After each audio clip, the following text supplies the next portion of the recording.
লন্ডনে অবস্থানরত বিএনপির ভারপ্রাপ্ত চেয়ারম্যান তারেক রহমান এখনো দেশে ফেরার জন্য ট্রাভেল পাসের আবেদন করেনি।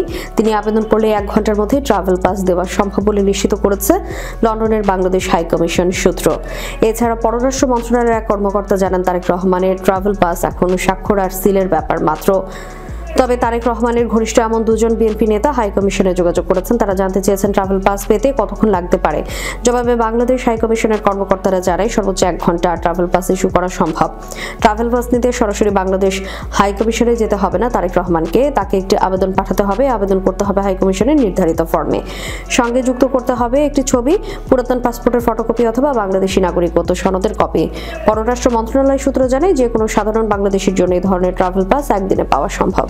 তবে চট্টগ্রাম বা কক্সবাজার বাড়ি হলে অথবা আগের মেশিন রিডেবল পাসপোর্ট না থাকলে তদন্তের জন্য পাঠানো হয়।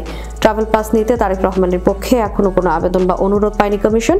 তবে তারেক রহমানের ঘনিষ্ঠ এমন দুজন বিএনপি নেতা হাই কমিশনে যোগাযোগ করেছেন। তারা জানতে চেয়েছেন ট্রাভেল পাস পেতে কতক্ষণ লাগতে পারে।